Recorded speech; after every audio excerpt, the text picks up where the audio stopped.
tema irgi visai ne iš medicinos pusės, gal labiau apie tuos skaičius, kuriuos iš tikrųjų čia turim. Ir labiau siejasi gal su Martyno tema, tai labiau su kokio pilnumo baku mes jau ateinam į skubios pagalbos skyrių dirbti. Foną pasirinkau žalią, matau, kad pritaikiau prie auditorijos, nes ramina, bet iš tikrųjų tai tie skaičiai visai neraminantis yra ir tas perdegimo skaičiukas auga absoliučiai visose pareigybėse mūsų skyriui. Tai gal truputį praeikim, kas čia buvo daryta ir kas iš tikrųjų daroma kiekvieną pusmetį.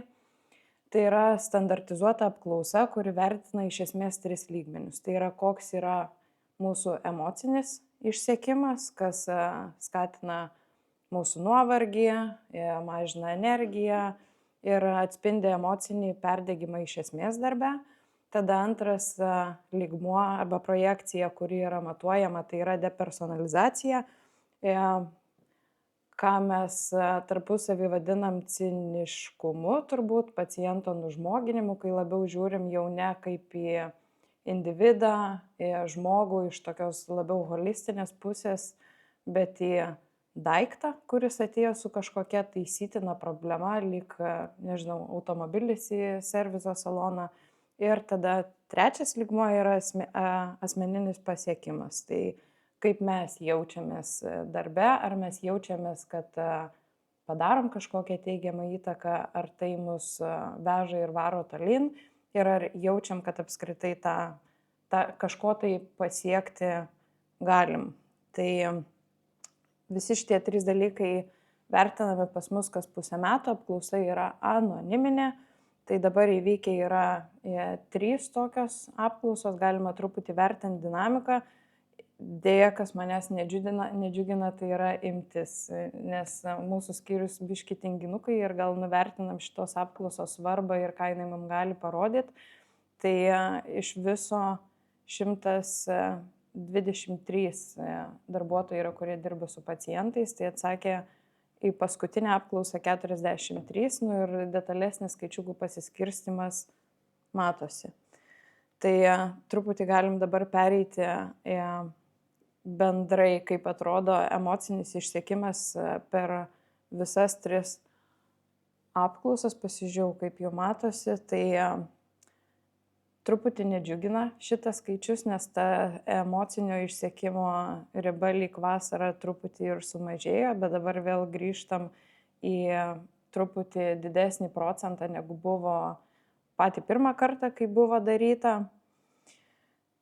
Depersonalizacija, tai priminimui, kai pacientą jau laikom daugiau daiktų, tai man atrodo, kad čia toks labai liūdinantis skaičius yra, nes tas išsekimas ir pervargimas truputį mus pačius ir nužmogina. Ir 77%, tai jau tokia nejuokinga ir verčianti sunerimti truputį riba, kaip mes dirbam ir kaip mes žiūrim į žmogų, ir tą reikia pripažinti. Ir kiek mūsų jaučia asmeninį pasiekimą darbe, vėlgi nieko doro neturiu pasakyti, nes tas procentėlis nuo pačios pirmos apklausos prieš metus, kuri buvo daryta, ir dabar lyg ir geresnis, bet vis tiek tas skaičius yra augantis ir tolygiai mažėjanti tų, kurie vis dar labiau jaučia arba jaučia tą asmeninį pasiekimą.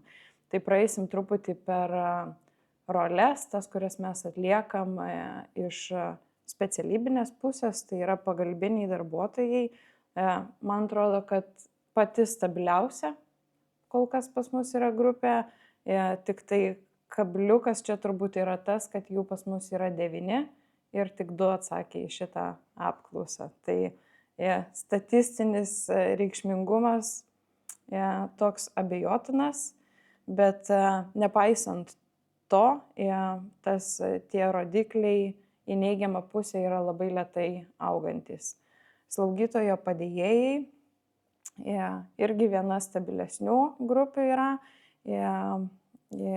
Išlieka vidutinis, taip sakyčiau, perdegimas, tai krenta į tą stebimųjų rizika vis dėlto ir vidutinis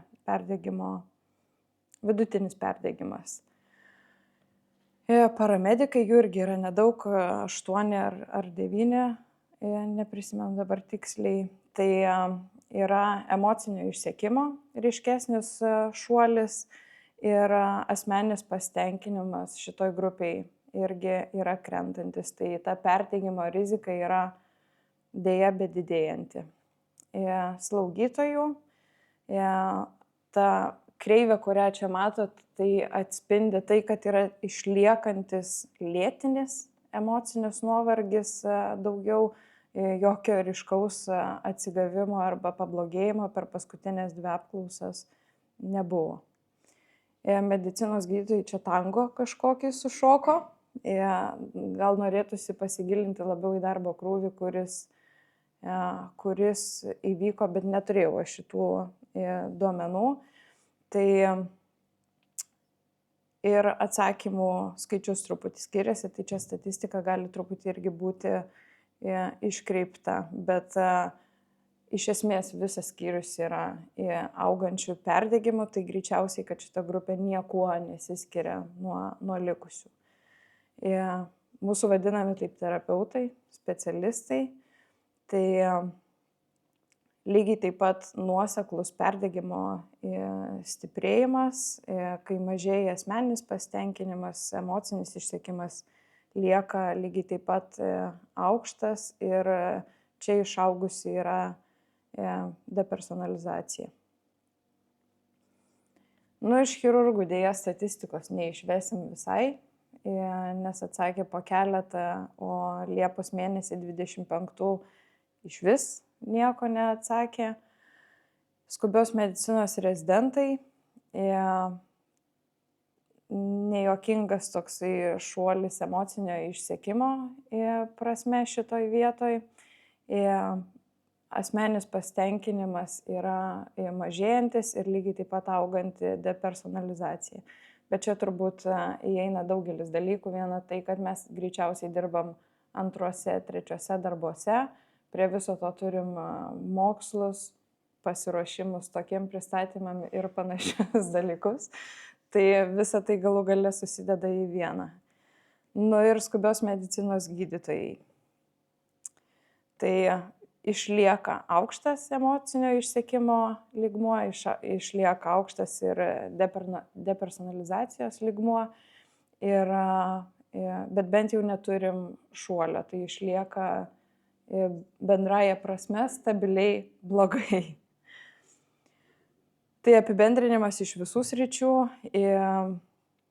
Bendras perdegimas yra ūgtelėjęs per 9% nuo to, nuo ko startavom vasarą, kiek buvo sumažėjęs.